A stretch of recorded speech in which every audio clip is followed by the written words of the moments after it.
Ça vaut le coup, non? Alléluia. Dieu est bon. Alors aujourd'hui, j'aimerais vous parler d'un sujet que Dieu a mis sur mon cœur. Et c'est quelque chose qui est tellement important pour moi et je pense qui est primordial pour notre époque, le temps dans lequel on vit. C'est super de voir ce que Dieu est en train de faire dans l'Église aujourd'hui. Est-ce que vous avez remarqué qu'il y a quelque chose qui se passe? Non, ok. Il y a quelque chose qui se passe dans l'Église. C'est comme si Dieu, il est en train d'enlever tout ce qui est superflu. Il a commencé à le faire, ça s'est bien passé. Après, on a un petit peu repris les rênes en disant non, on va refaire comme avant. Mais Dieu, il dit non, t'as pas compris. C'est moi que ça je veux faire. Et tout ce qui est autre, je veux pas.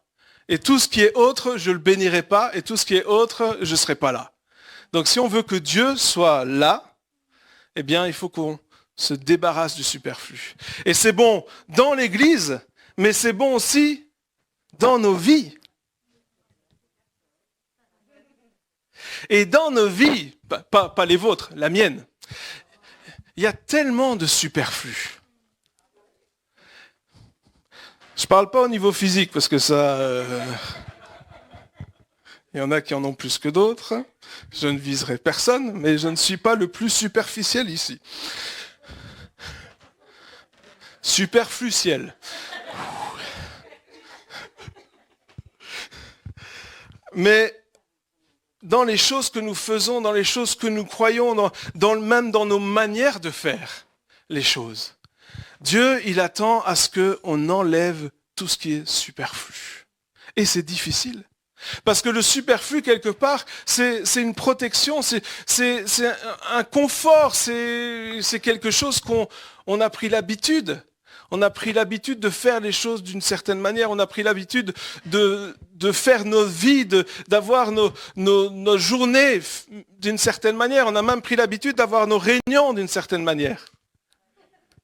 Et tu peux dire, ah oui, mais nous, on est une église réveillée, et tout, et le Saint-Esprit est là. Oui, bien sûr. Mais même quand le Saint-Esprit est là, on prend l'habitude.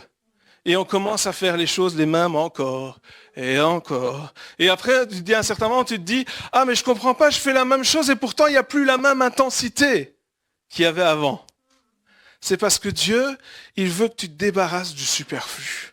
Et je lisais dans la Bible, c'est bien de lire la Bible, vous avez lu Éphésiens, moi je lisais Corinthiens, 1 Corinthiens, 2 Corinthiens, et l'histoire de 1 et 2 Corinthiens, c'est extraordinaire parce que Dieu aujourd'hui, je ne sais pas dans vos vies, mais je pense que c'est le cas, il donne des révélations comme jamais auparavant lorsqu'on lit sa parole. Il y a des nouvelles choses qui viennent, c'est juste extraordinaire. Et je lisais dans 1 Corinthiens, et dans 1 Corinthiens, ce que Paul il fait, c'est qu'il parle à l'église, et il dit à l'église, mais enfin, il commence en disant, mais vous avez tout ce qu'il vous faut.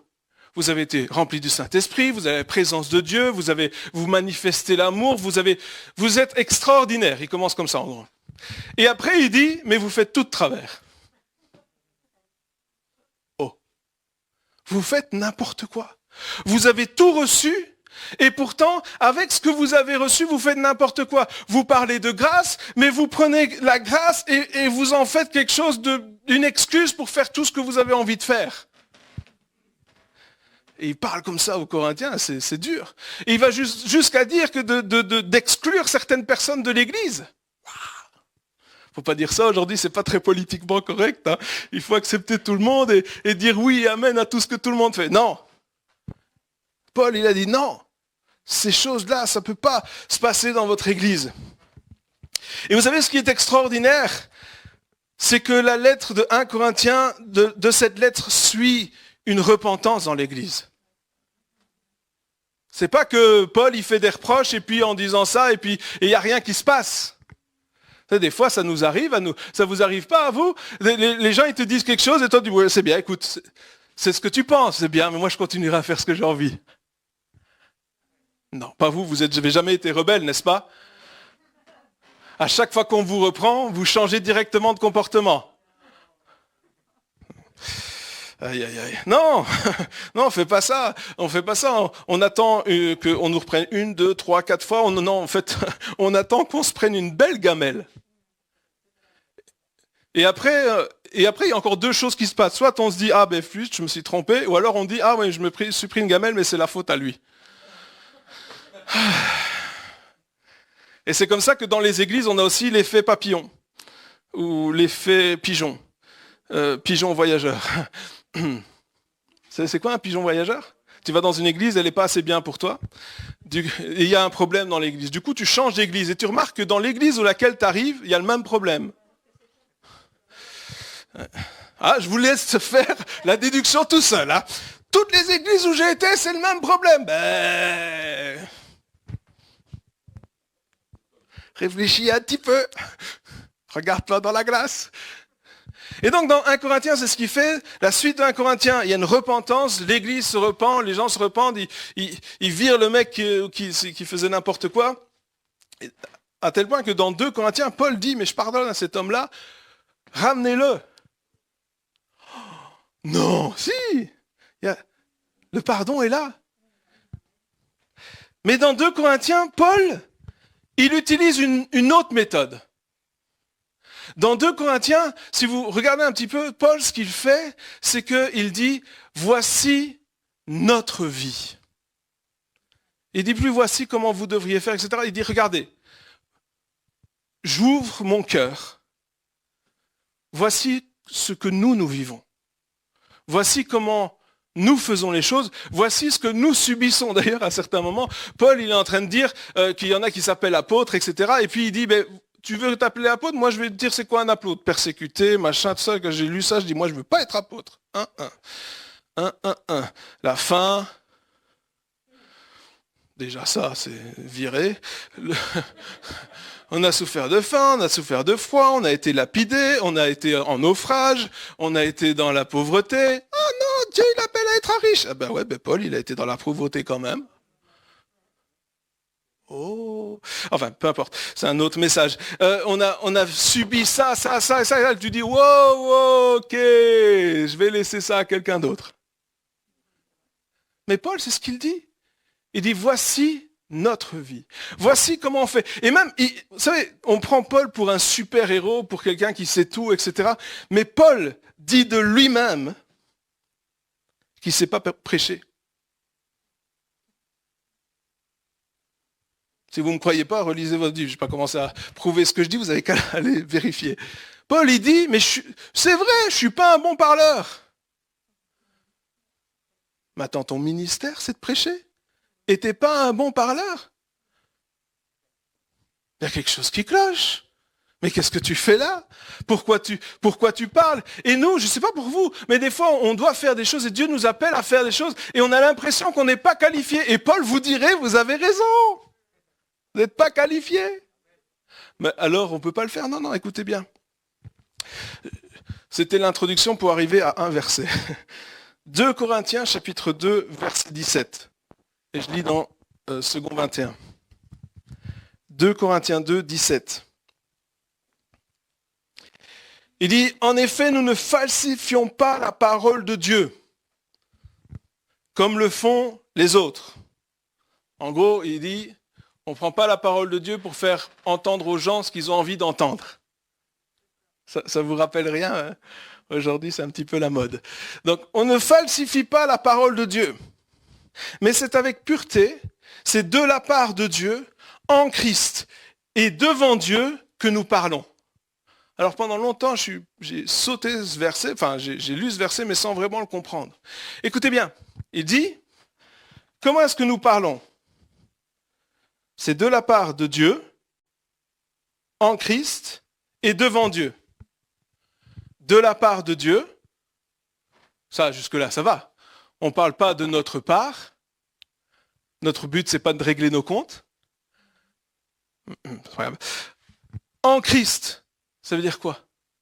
Ça veut dire que c'est dans notre union avec le Christ.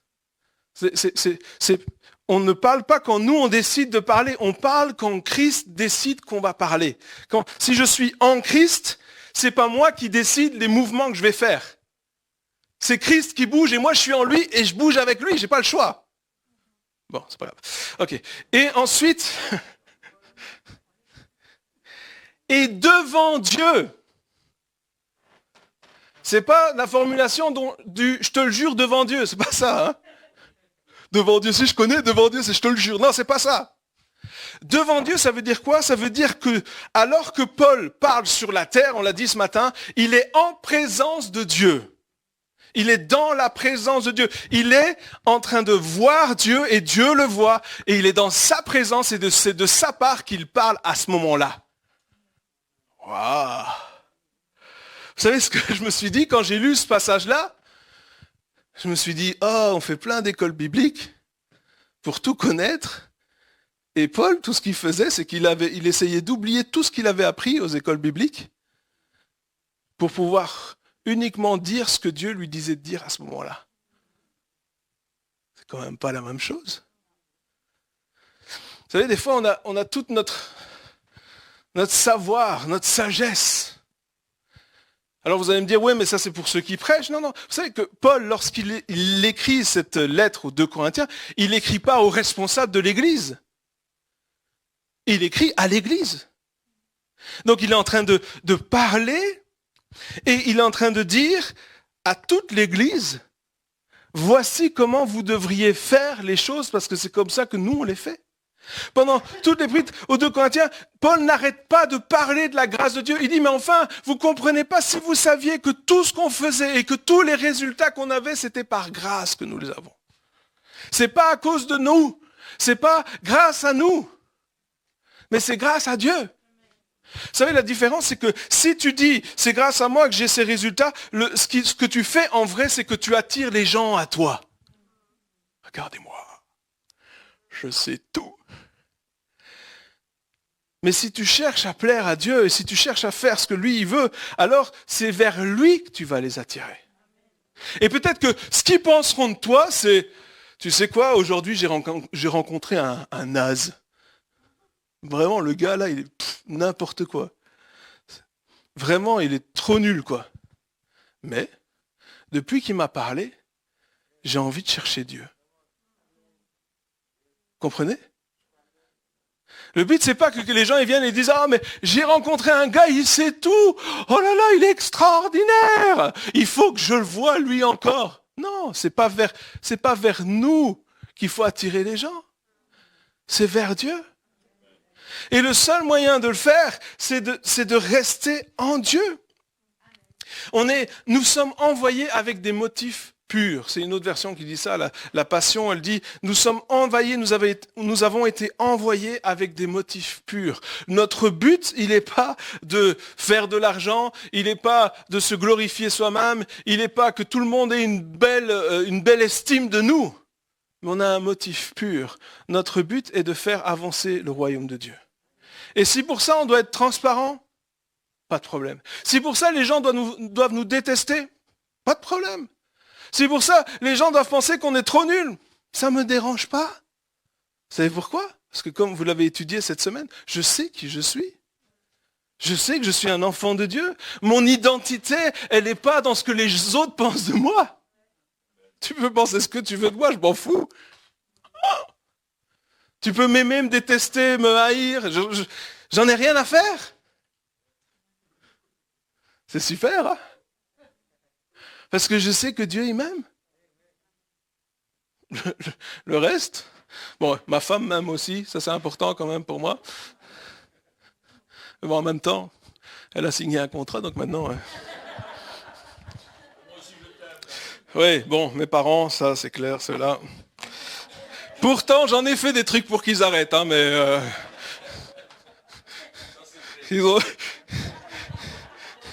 Ils n'avaient pas compris. Arrêtez de m'aimer. Non, bon, ok. J'essaye encore. Mais je suis persévérant. Mais j'ai pas réussi.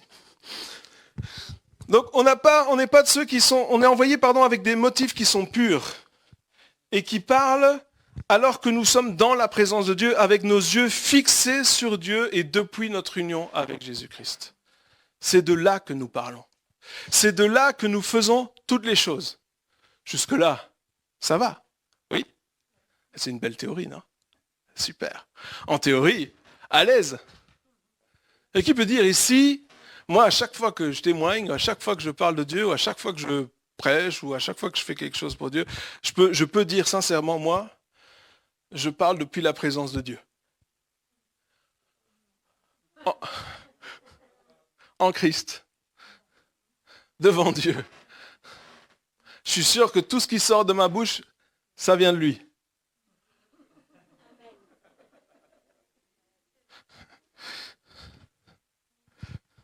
Alors fais comme Salomon, demande la sagesse, parce que là...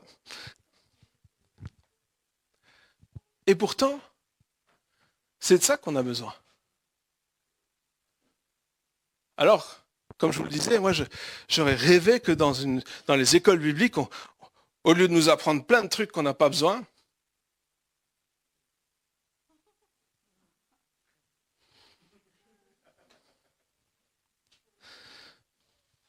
on ait mis l'accent sur ta relation avec Dieu.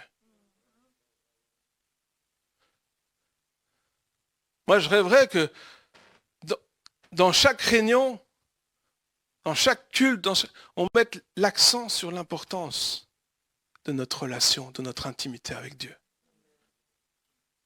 Dans Exode, au chapitre 33, verset 11, il est dit que l'Éternel parlait avec Moïse face à face, comme un homme parle à son ami. Puis Moïse retournait au camp, tandis que son jeune assistant Josué, fils de Nun, ne sortait pas de la tente. J'aime bien ce passage parce qu'il y a un autre passage qui dit « Nul ne peut voir Dieu face à face et vivre ». Il y a comme une contradiction, enfin je ne sais pas. Moïse, il a dit « Ouais, tu vois le truc là, je m'en fous, moi je veux face à face ». Ou plutôt Dieu a dit « Je sais que normalement on ne peut pas ».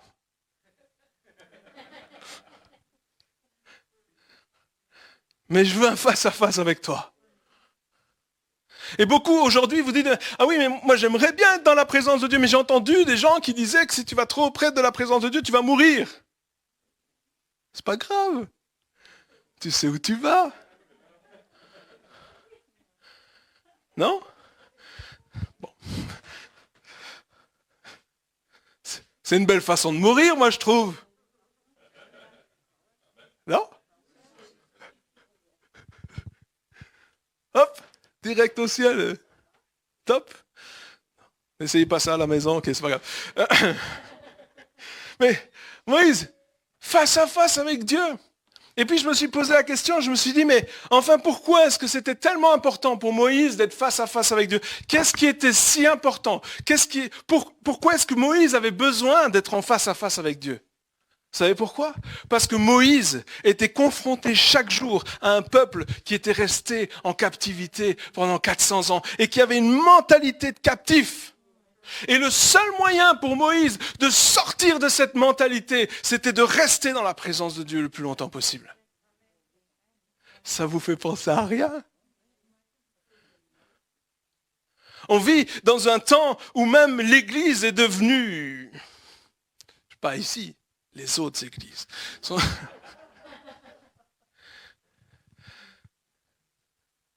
Et des fois, je vais dans des endroits et je me dis, mais c'est quoi le cirque? Je parle d'église, hein? Oh, excusez-moi, je ne peux pas dire ça. Mais c'est tellement vrai.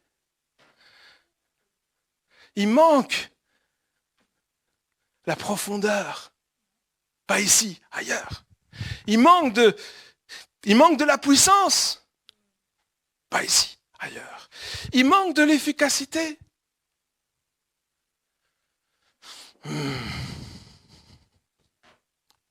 Mais on est entouré avec, c'est pas juste l'église, mais la télé, avec les infos, Facebook, Instagram, TikTok, Tic-Tac. Je sais pas ce qu'il y a maintenant. Boulet Bill, non je sais pas. Entouré avec plein de choses qui sont subtilement contre Dieu. C'est pas ouvertement, non. Subtilement. Subtilement contre Dieu.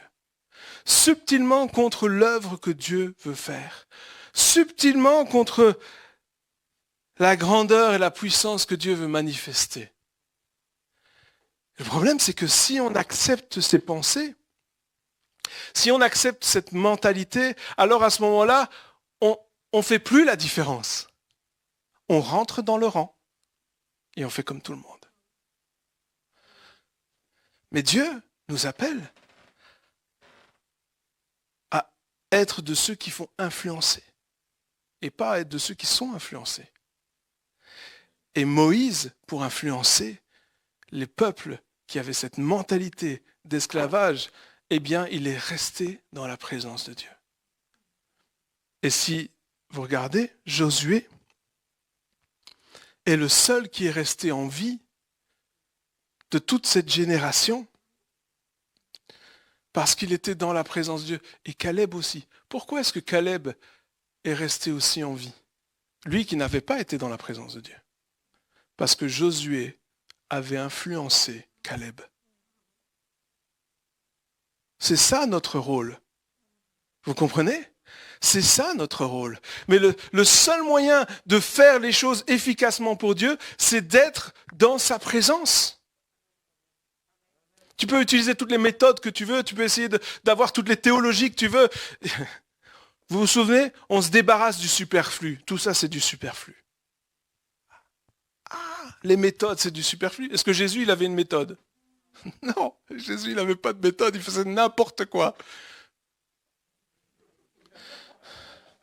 Jésus faisait n'importe quoi et il choisissait n'importe qui.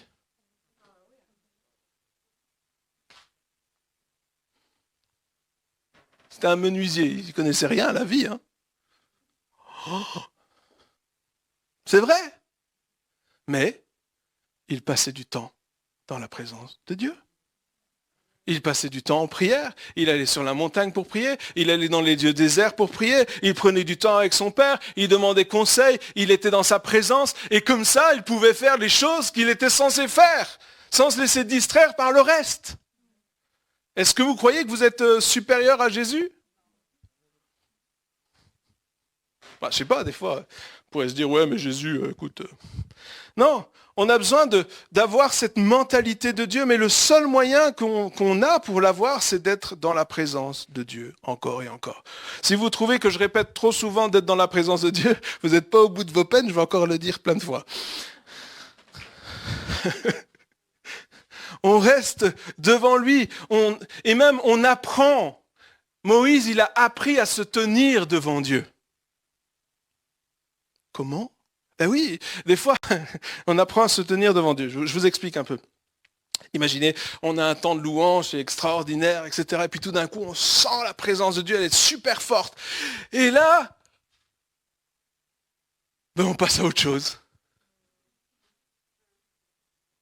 Ah, mais ouais, c'est vrai, à l'église, c'est pas bien. Ok, on va faire. Et vous êtes chez vous? Non, parce que c'est facile de... T'es chez toi, dans ton temps de prière, tu es en train de prier, etc. Et là, tout d'un coup, après X temps, tu es resté une demi-heure, 3/4 d'heure, et là, tu sens vraiment la présence de Dieu. Ah ben, il est l'heure.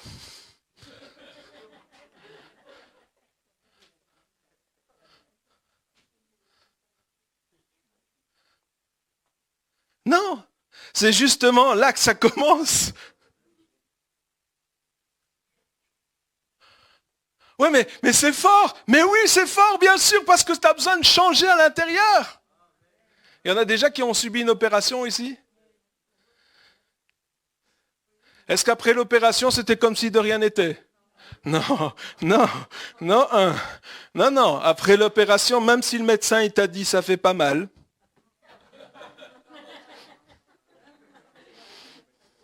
Ça sent le vécu, ah ouais, je sais.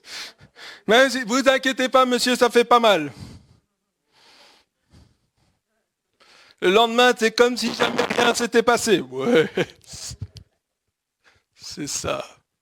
Menteur. Après, il vient de trouver, bon, on a eu un petit problème.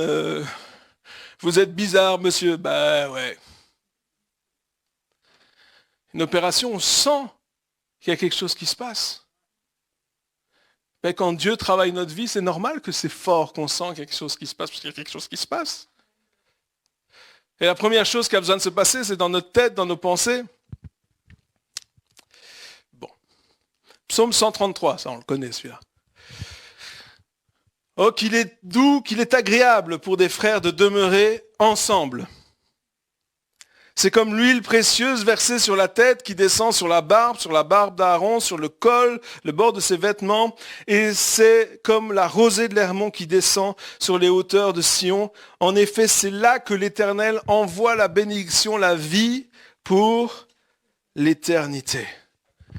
Lorsque Moïse cherchait la face de Dieu, il cherchait la face de Dieu tout seul ou avec Josué. Mais il y a un autre temps pour chercher la face de Dieu, c'est ensemble.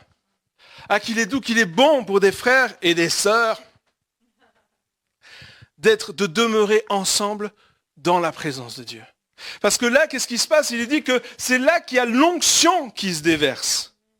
C'est ça, hein? C'est là qu'il y a l'onction qui se déverse. C'est quoi l'onction? L'onction, ça fait guili. L'onction, ça sent bon. C'est vrai. L'onction, c'est la capacité que Dieu nous donne de pouvoir faire ce que Dieu nous a demandé de faire. C'est une capacité surnaturelle que Dieu nous donne. C'est ça l'onction. L'onction, c'est quand Dieu il dit, voici, je t'ai appelé à faire cela, et pour faire cela, je fais couler l'onction sur toi afin que tu puisses faire ce que j'ai te demandé de faire. Je te donne une capacité surnaturelle de faire ce que tu n'es pas capable de faire. C'est top, non? Non. Non, nous on se dit, non, je ne suis pas capable. Non. Non mais, si tu n'es pas capable, Dieu te rend capable. Après tu dis, ah d'accord, Dieu m'a rendu capable. Ben fais-le alors. Merci pour les amen. Fais-le. C'est là qu'il y a l'onction. Et vous savez ce qui est extraordinaire avec l'huile aussi? Vous avez déjà versé de l'huile sur la tête? Moi, il y a un gars qui m'a fait ça un jour, j'ai envie de le frapper. Qu'est-ce que ça sent fort. Et puis c'est gras. Quelle idée. J'avais envie de lui dire, mais c'est imagé, mec, t'es pas obligé de le faire pour de vrai. Tu sais, ce qui est bien avec l'huile, c'est que si après on essaie de te mettre des crasses sur toi, ça glisse. L'huile, elle fait glisser les crasses. Toutes les crasses qui veulent s'attacher à toi, elles glissent. Et il y en a des crasses, hein? Et l'huile, quand elle est bien faite, quand elle est bien, des fois tu as de l'huile, c'est comme l'huile de friteuse, hein? Des fois, tu vas dans une maison, tu sens qu'il y a des frites. Des fois, tu sens qu'il y a des frites et ça va, et puis du fois, tu sens que tu as les frites et tu dis, wow, purée, ça fait longtemps, ils n'ont pas changé la graisse. Hein. Mais l'huile, quand elle est bien faite, elle sent bon. C'est vrai. L'huile parfumée, elle sent bon. Ça sent bon. Et c'est ce que nous sommes aussi, un parfum. C'est des fois, vous savez, on cherche à qu'est-ce que je pourrais bien dire, comment je pourrais faire les choses, etc. Mais quand tu vas dans la présence de Dieu, tu es.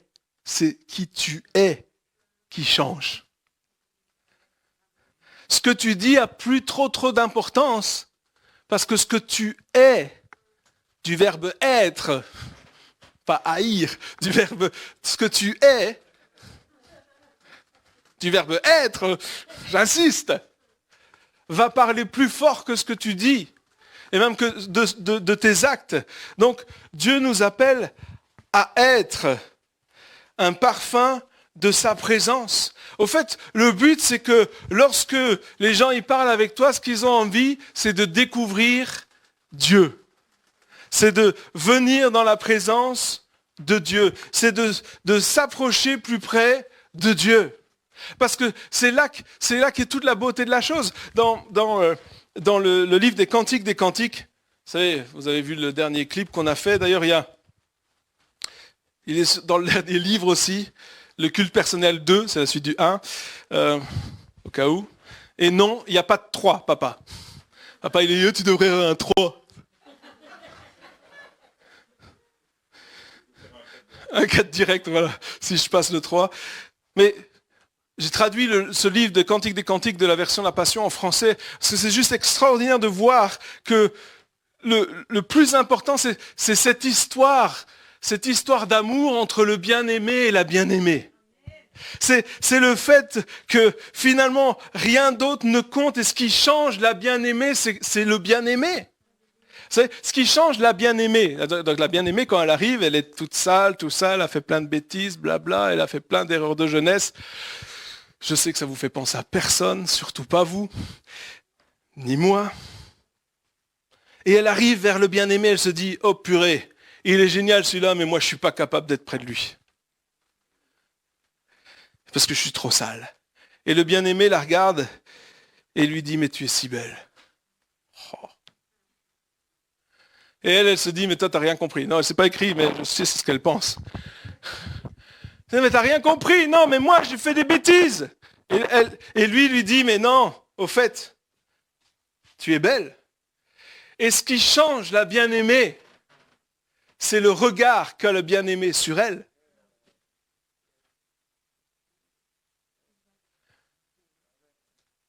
Si vous lisez le Cantique des Cantiques, il n'y a rien d'autre. Elle ne fait pas une cure de désintox. Non, mais c'est vrai, des fois, on a l'impression que pour changer, il faut faire 36 000 efforts. Vous avez déjà fait ça? Moi aussi, ça ne marche pas. Comme ça, vous le savez. Ça ne marche pas. Ça ne marche pas? Oh, comment tu peux dire? Ça ne marche pas. Ou alors ça marche pendant un temps et à la fin, tu deviens schizophrène. Il y a deux personnalités qui se développent en toi. Le bon, la brute et le truand. Enfin, non, trois. Ça marche pas. Et ça n'a pas marché pour la bien-aimée. Par contre, le fait d'apprendre à se tenir dans la présence du bien-aimé, c'est ça qui a changé sa vie.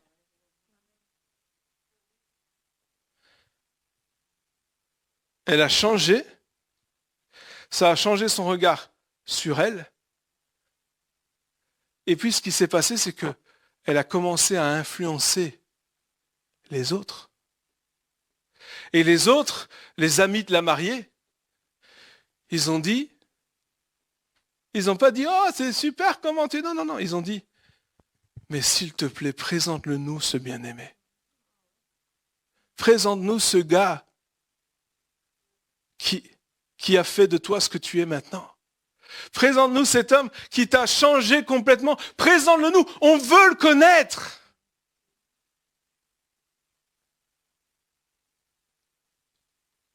C'est ça l'histoire. C'est ça l'histoire de notre vie. Mais nous, souvent, on est tellement dans nos habitudes, dans les choses qu'on a pris l'habitude de faire, dans toute cette routine. Et on se dit, ben c'est ça ma vie. Écoute, je vais à l'église le dimanche. Et en semaine, ça va quoi. Je veux dire, ça va. Vous voulez savoir la vérité? Non, ça va pas. Si tu es content avec ça, c'est qu'il y a un problème. Et je sais que dans ton cœur, parce que je sais que dans ton cœur, au plus profond de ton être, tu peux faire semblant autant que tu veux, mais Dieu il connaît tes pensées. Et au plus profond de ton être, tu te dis, mais il doit y avoir autre chose quand même. Il doit quand même y avoir plus que ça, c'est pas possible. Et là, on a essayé de te convaincre, d'autres ont essayé de t'expliquer, mais non, il faut te contenter de ce que tu as, c'est pas grave, c'est bien comme ça. Comme les amis de la mariée au début, mais enfin, laisse tomber. Non, on a essayé de te convaincre, mais tu sais au plus profond de toi qu'il doit y avoir plus. Mais il y a la vie. Et la présence de Dieu, elle n'est pas une priorité pour toi. Tu peux dire ce que tu veux, c'est la vérité. Et si tu veux que ça change, il faut que ça change. Ça doit devenir numéro 1. S'il y a un effort dans ta vie qui marche, c'est celui-là. S'il y a une chose que tu peux faire, une seule, c'est de mettre ton temps avec Dieu en premier dans ta vie. Oui, mais je suis fatigué, tu comprends pas, je me lève tôt le matin. Oui, mais quand on veut, on peut. Tu peux inventer. Vous savez, on aura toujours une excuse pour ne pas faire quelque chose. Champion des excuses. Toujours. Mais si tu veux vraiment faire quelque chose, tu auras toujours une excuse pour le faire aussi.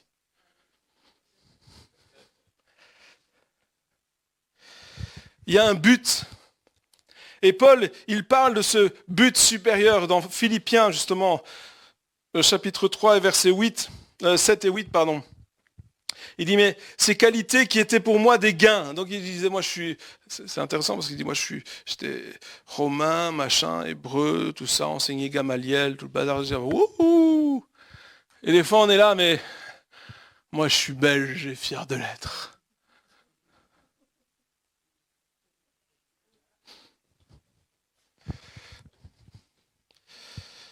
Toutes ces qualités, c'est une qualité d'être belge.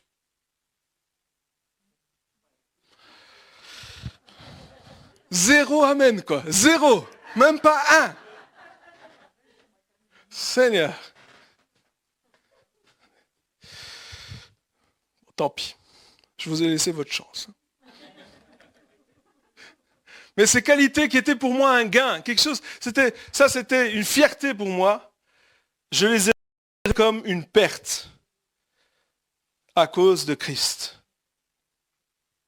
Les choses changent de valeur. Et je considère même tout comme une perte à cause du bien suprême qu'est la connaissance de Jésus-Christ, mon Seigneur. La connaissance, ce n'est pas tout ce que tu sais dans ta tête. La connaissance, c'est que connaître quelqu'un. Et connaître quelqu'un, c'est passer du temps avec lui. À cause de la supériorité de la connaissance de Christ, mon Seigneur.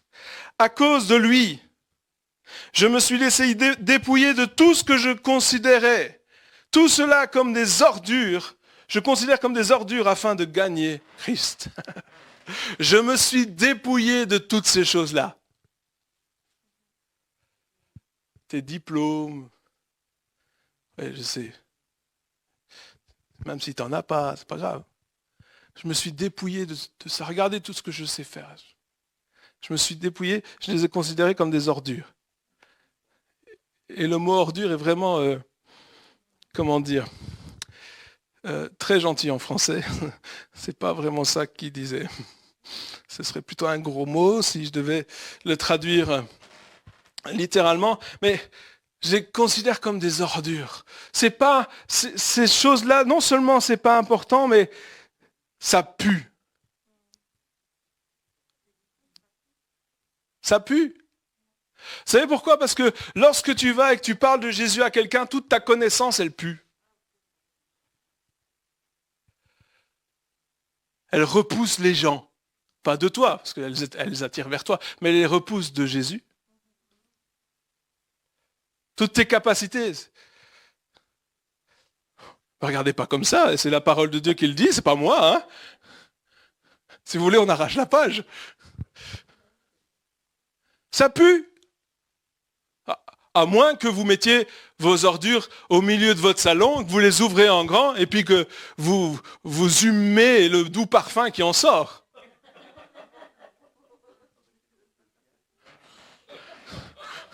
Qu'est-ce qu'il a dit? Oui, oui, mais on ne va pas dire ça au micro. Et donc, hein? Surtout ceux qui ont un bébé, hein? Ah oui, ça sent bon. Et donc, tu fais pas ça avec les ordures. Tu dis pas aux gens, oh, venez sentir mes poubelles. Venez voir, dans ma maison, il y a une pièce spéciale juste pour ça. Restons ici 15 minutes.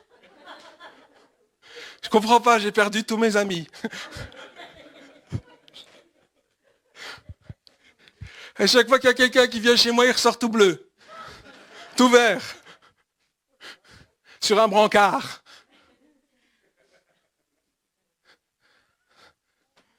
C'est ça que tu fais? Non.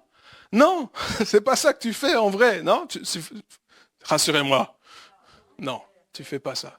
Pourquoi est-ce que c'est ça qu'on fait alors dans notre vie de tous les jours? Regarde tout ce que je sais faire, regarde tout ce que je sais, regarde, j'ai des diplômes, j'ai des machins, j'ai toute la connaissance, regarde-moi. Et éventuellement, il y a un petit Jésus. Il n'est pas trop capable, lui, mais si tu peux, oui, tu peux me prier, vas-y.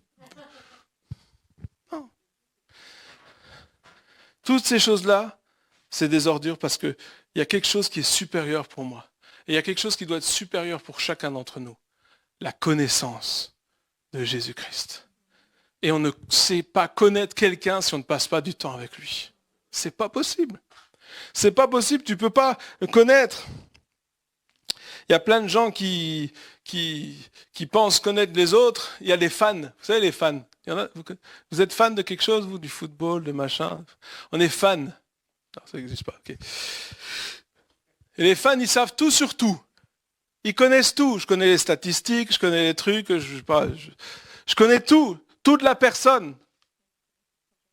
Mais ils savent pas, ils ne connaissent pas la personne. Et puis un jour, ils découvrent ce qu'elle a fait. Oh! Comment a-t-il osé? Mais il a toujours été comme ça. C'est juste, tu le connais pas.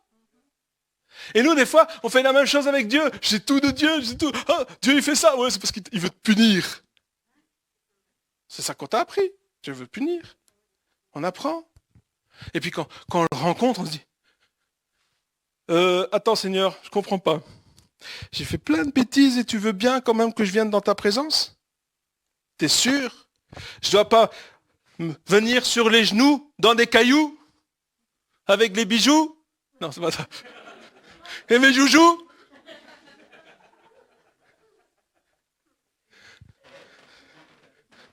Tu veux pas que je me flagelle pour pouvoir venir devant toi? Il faut pas que je jeûne avant de prier pour quelqu'un?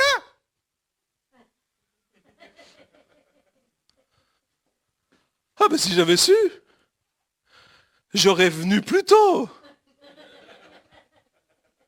J'ai fait exprès de faire une faute de français. Hein. J'ai pas de diplôme, mais quand même.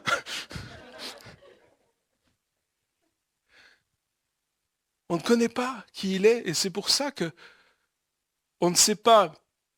Tu ne peux pas présenter quelqu'un que tu ne connais pas.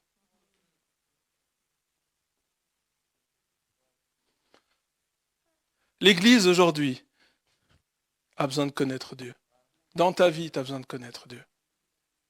Tu vas me dire, oui, mais je le connais déjà. Nat, ton message est bien, mais il n'est pas pour moi, parce que moi, j'ai déjà senti la présence de Dieu, je prends déjà du temps à prier avec Dieu. Moi aussi. Mais le message, il est pour moi. Parce que je veux le connaître plus. Parce que je veux découvrir plus qui il est. Et j'aime contempler la gloire de Dieu, j'aime contempler les anges, j'aime regarder tout ce que Dieu fait, j'aime toutes ces choses-là, c'est extraordinaire, mais il n'y a rien qui remplace le temps d'intimité avec Dieu. Mais c'est la même chose? Non, c'est pas la même chose. C'est pas la même chose d'être dans sa présence avec tous les anges et tout le bazar et toute l'église et tout ça, et c'est extraordinaire. Et d'être juste toi et lui, en train de te promener dans la forêt. C'est pas la même chose?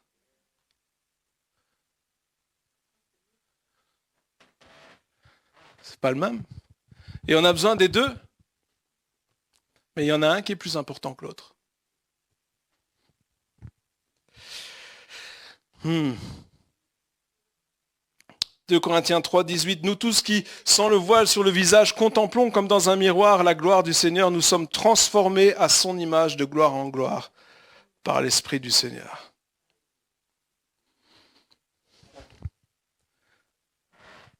C'est là que vient la transformation. La transformation de ta mentalité, la transformation des choses. Je vais te dire un truc. Il y a peut-être des choses que dans ta vie, tu as essayé d'arrêter, tout ça, tu as essayé de te dire, ah mais vous savez, des compromis. Non, pas vous. Dans d'autres églises, il y a des chrétiens qui ont des compromis. Alors des petits, hein. Vous savez, les compromis, c'est des petits. C'est des petites entorses au règlement. Les autres peuvent pas, mais moi je peux. Non. Ok. C'est pas si grave que ça.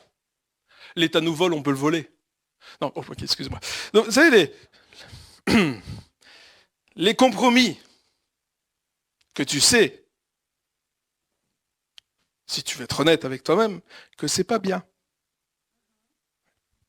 Mais, c'est pas bien, mais j'aime bien. C'est ces choses-là. Si tu passes du temps dans la présence de Dieu, tu les aimeras plus. Et il n'y aura pas d'effort à faire pour plus les aimer. Tu les aimeras plus. Tu trouveras ça dégoûtant. Tu les aimeras plus à un tel point que tu arrêteras de les faire. Tu les aimeras plus que tu te diras, même si ça veut dire que ça me coûte de l'argent, je vais le faire quand même. À ce point-là. Et si, ça veut dire quoi? Ça veut dire que si dans ta vie aujourd'hui, il y a encore tous ces petits compromis, ça veut dire que tu n'es pas encore assez près de Dieu. Et si tu les avais mis hors de ta vie et que tout doucement tu les as repris, c'est que tu t'es éloigné de Dieu.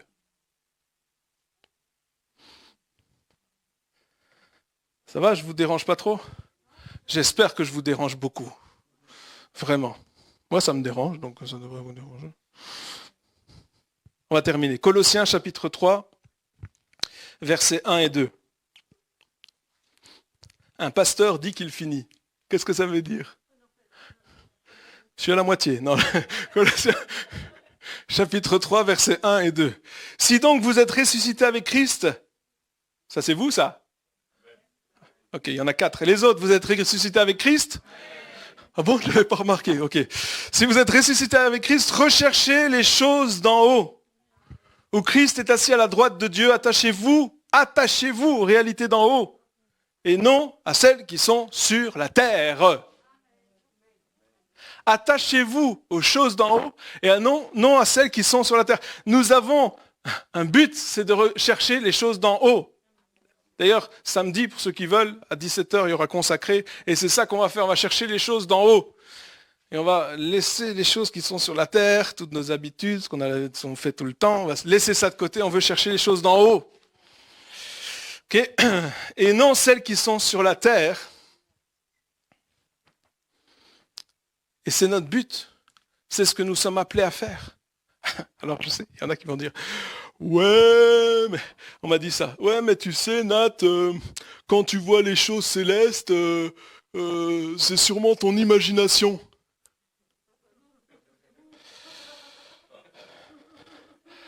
Ouais, d'accord. Ok.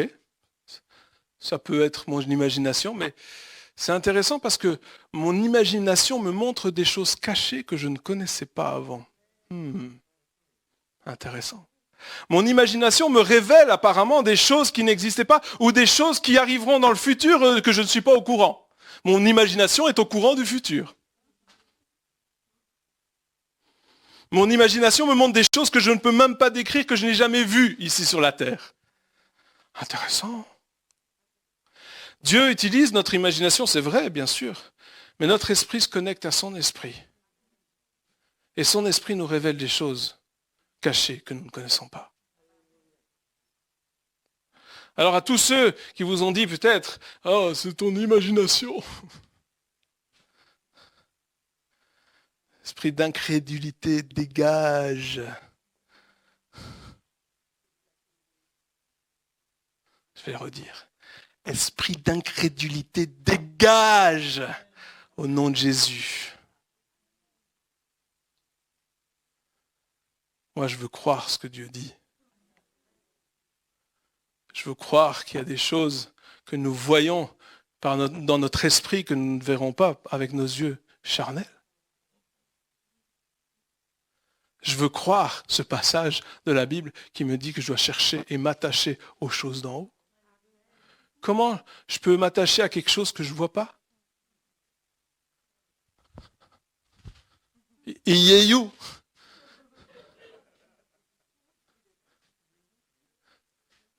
Je m'attache aux choses que je vois. Parce que Dieu ouvre les yeux de notre cœur, notre intelligence, pour que nous puissions voir. Il ouvre les yeux de notre esprit, nos yeux spirituels, pour que nous puissions voir. Qu'il ouvre nos yeux. Vous savez, la recherche de la présence de Dieu, ce n'est pas quelque chose d'abstrait. Sans sa présence, arrête de respirer pendant 5 minutes, tu sentiras la présence de Dieu. Ça s'appelle le manque d'air. Il y a une certaine sensation, mais ce n'est pas la même.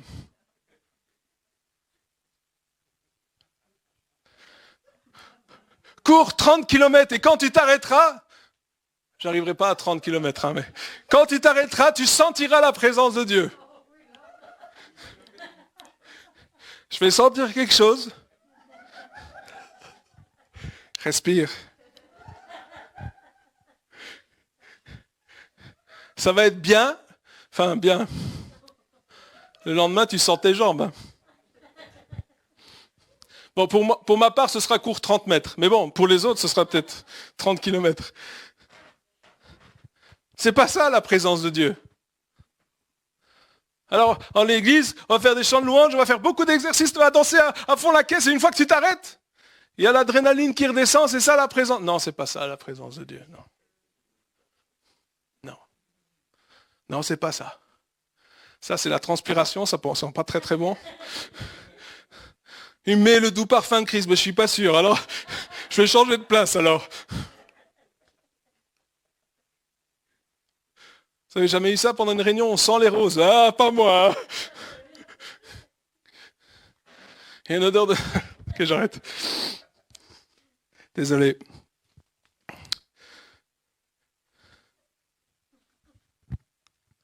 C'est pas ça la présence de Dieu non plus. La présence de Dieu, c'est pas juste quelque chose que tu ressens. La présence de Dieu, c'est quelque chose qui connecte ton esprit à son esprit. Et tu sais que tout d'un coup, il y a des révélations, un esprit de révélation et de sagesse vient sur toi. Ça, c'est la présence de Dieu. Quand tout d'un coup, tu vois tes situations, tu les vois différemment. Les choses auxquelles tu fais face tous les jours, tu dis c'est comme ça que ça marche. Et quand c'est comme ça, t'arrêtes pas là. Ça, c'est juste le début. Des fois, on s'arrête. Vous comprenez? C'est pour ça que je dis, il faut qu'on apprenne à se tenir devant sa face. Là, on s'arrête au début. Mais ce que Dieu il veut, c'est pas juste que tu aies des révélations, mais c'est que tu le rencontres. Et que tu passes du temps avec lui, même s'il dit rien et que toi, tu dis rien non plus.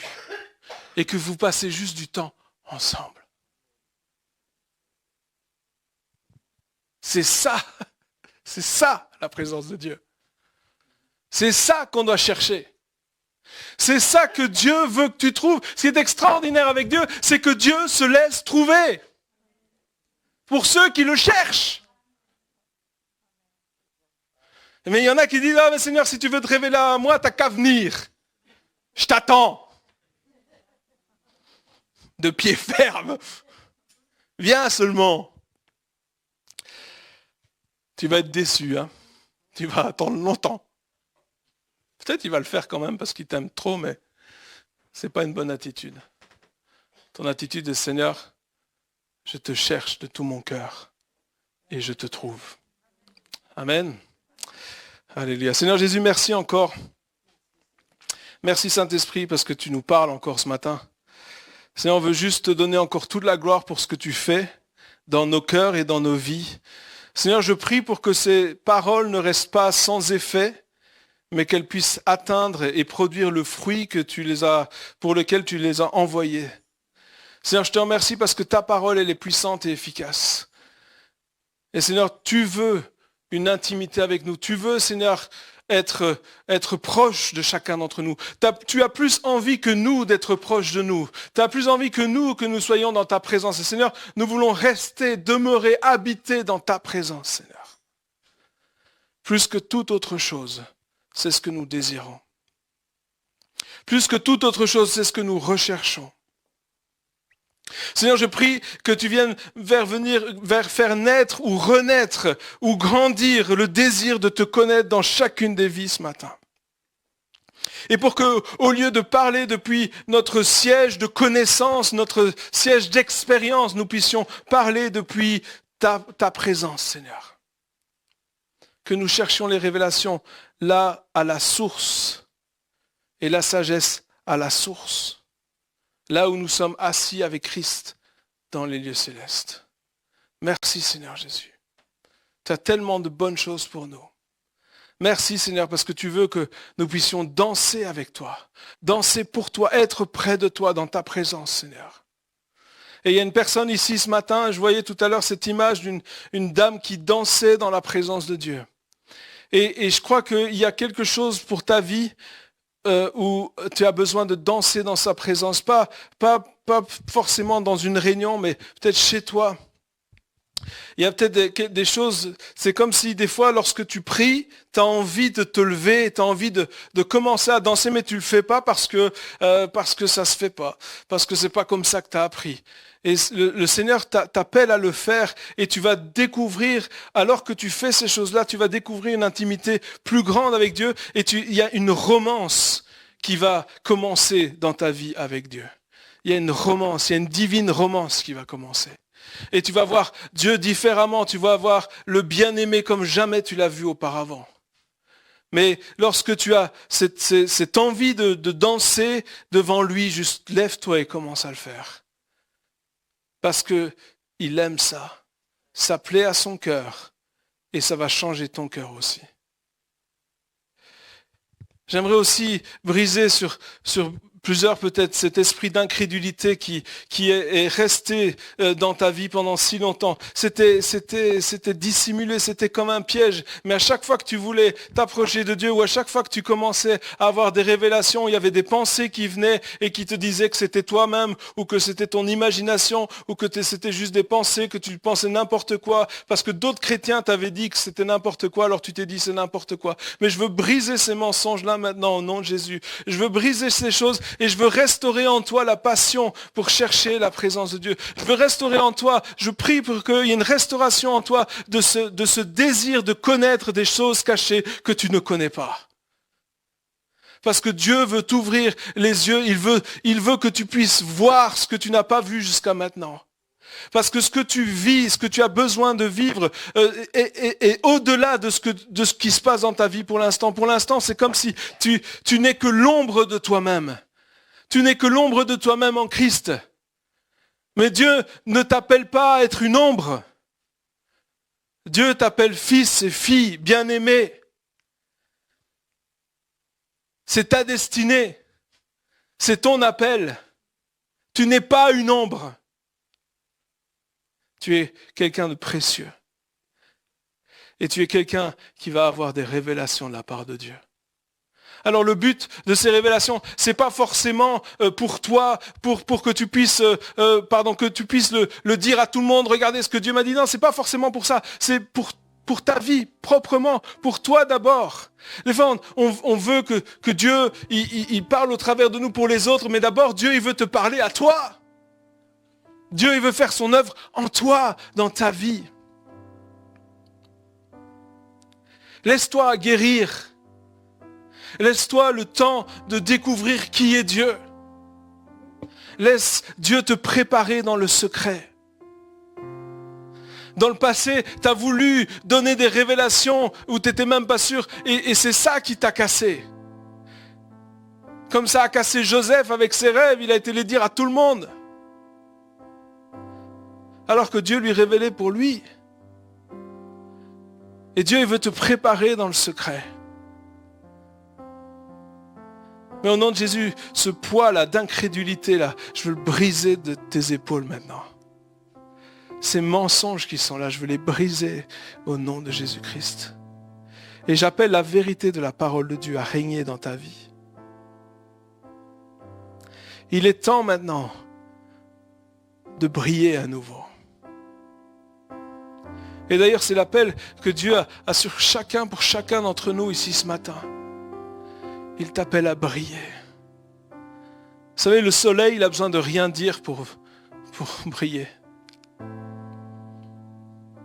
Tu ne dois pas te demander, tu ne te poses pas la question dans le ciel pendant la journée, tu sais pas, tu te dis pas où il est où le soleil quand il n'y a pas de nuages, tu ne te poses pas la question, tu sais où il est. De la même manière, si tu mets en pratique ce message de ce matin, et évidemment ceux que tu as entendus pendant la semaine et ceux que tu as entendus ta vie, mais tu vas briller. Comme Moïse, il brillait. Il brillait à un tel point qu'on lui a dit arrête, mets un voile sur ta tête. C'est ça que Dieu nous appelle à faire. C'est ce face à face. C'est ce face à face. Ce face à face. Peut-être tu peux prier ce matin et demander à Dieu qu'il augmente ton désir de face à face. Peut-être qu'il augmente ta passion pour lui. Un message appelle une réponse.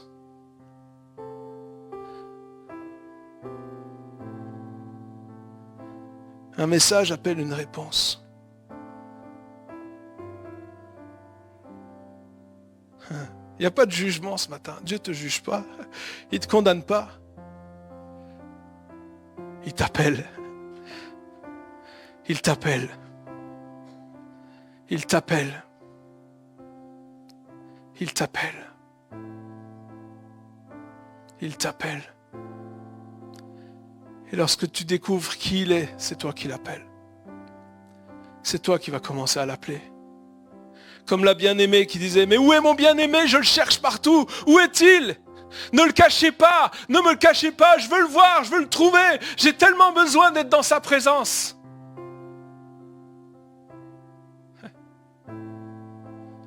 Ce qui est extraordinaire, c'est qu'à un certain moment, il sera là. Juste là. Et il va l'appeler.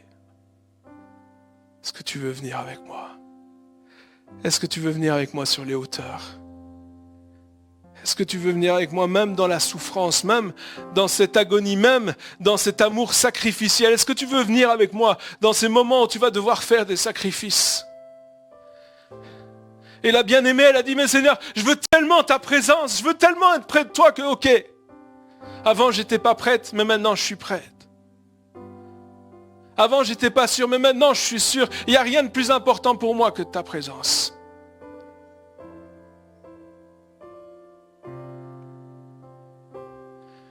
Encore une dernière parole, il y a une personne ce matin, tu résistes. Tu résistes à Dieu. Tu lui résistes parce que tu as peur de ce qu'il pourrait faire en toi, justement. Tu sais qu'il va te changer et tu as peur de ce changement. Et donc tu résistes à Dieu parce que tu dis, mais si je ne peux pas abandonner cette vie que je suis en train de vivre pour l'instant, j'ai tout ce que je pensais que j'avais besoin, alors je ne peux pas abandonner. Et tu résistes. Ce matin, fais le choix, le meilleur choix de ta vie. Baisse les armes devant lui. Ce qu'il veut, c'est ton bien. Ce qu'il a pour toi, c'est le meilleur. Si tu crois que ta vie, là, pour l'instant, t'as réussi, t'as rien compris. T'es même pas au quart du tiers, de la moitié, du 8e, du 16e, de ce que tu veux, de ce que Dieu a prévu pour toi. Il a tellement plus pour toi. Arrête de résister. Arrête d'avoir la tête dure, de te rebeller constamment. Dépose les armes ce matin. Dépose les armes. Et dis, Seigneur, ok. C'est toi qui gagne. Je me soumets, je plie le genou devant toi. Et alors que tu fais ça, je sens son amour qui remplit ta vie maintenant. Il le déverse sur toi. Parce que c'est ça que tu as besoin. Un amour inconditionnel, sans limite.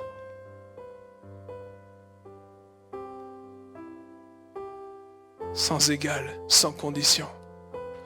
Un amour parfait. Il est pour toi. Seigneur, on veut te donner toute la gloire encore ce matin. Merci pour ce que tu as fait, Seigneur Jésus. Sois glorifié, Père. Est-ce qu'on peut remercier le Seigneur ensemble? Seigneur, merci pour ce que tu fais, Seigneur. Merci pour cet amour infini, cette grâce incomparable. Levons-nous juste. Remercier le Seigneur. Seigneur, tu es si bon, Seigneur. Seigneur, tu nous aimes tellement que tu ne veux pas qu'on reste comme on est. Seigneur, tu nous aimes tellement que tu ne veux pas qu'on se contente des miettes alors que tu as prévu pour nous du steak. Seigneur, on veut plus se contenter des miettes. Oh Seigneur, merci. Tant de bonté, Seigneur, tant de grâce, tant de miséricorde. Elle est insondable, infinie, Seigneur Jésus. Seigneur, ce matin, nous ne voulons pas nous priver de cette grâce. Nous ne voulons pas, Seigneur, je ne veux pas me priver de ta grâce, mais Seigneur, je veux la prendre en plein bras, Seigneur, je veux la prendre, Seigneur, dans mes bras, je veux embrasser cette grâce, Seigneur, que tu me donnes.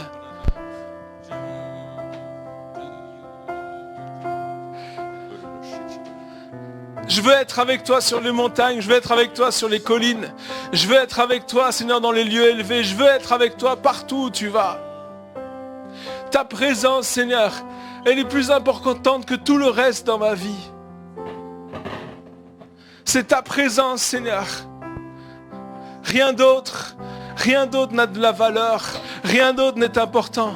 Tout le reste, c'est de la boue, tout le reste, c'est une perte.